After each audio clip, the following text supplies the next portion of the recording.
you for coming in today, Dr. Jarvis. You're welcome. It's my pleasure. It's good to see you, and I do have a question for you about something I heard, that you were invited to testify before the Senate Ways and Means Committee. Can you tell us a little bit about what you said? My apologies, but I'm going to take this down so that I can be understood more clearly. I guess a quick background to that is that we all know that this 2021 school year is like something we've never experienced before in the business or the parents, the world of remote learning, etc. So as we then look ahead, there are several complications that come to mind, and I'll try to address those real quickly in kind of a 1, 2, 3 fashion. What I shared with the Senate Ways and Means Committee was that first, there's almost a universal interest in how do kids return to school? How do we move from remote learning to in-person? Whether you're talking the fall of 21 or whether you're talking the spring of 2020 or whenever. And while there's legislative interest in getting the kids back, there was also the legislative interest in cutting budgets.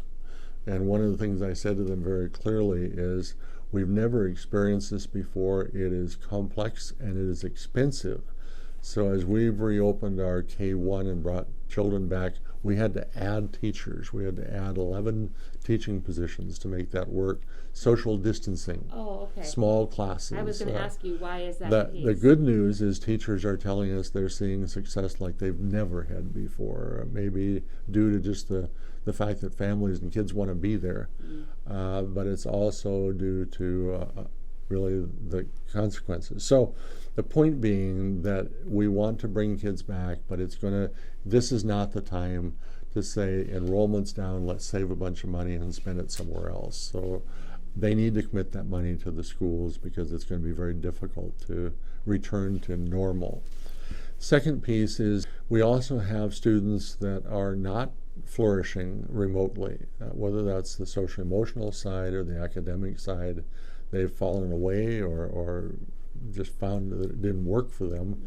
We need to figure out how to extend our summer programs, our programs next fall. How do we work with kids who didn't get a chance to go to any preschool this year? What as kids come to school in the fall of 21, what will it take for them to be successful? And so my message to the Senate Ways and Means Committee was, you're part of that.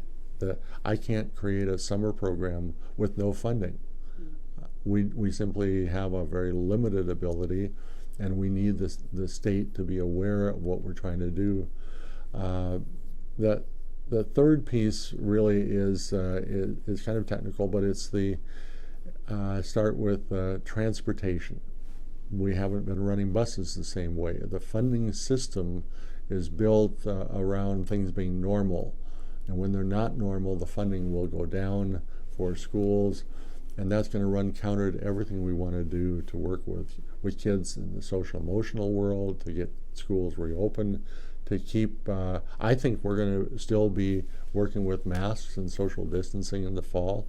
There will be vaccinations, but it won't solve all the issues. So in essence, it was a plea to the Senate Ways and Means that handles all the funding to say, think of where we want to go with our schools and our kids. And by the way, the response from Senator Rolfes, who chairs that, and others was amazing. It was very positive. The statement that they made back was, this will be our number one priority this session, in this 105-day session, which I found very gratifying.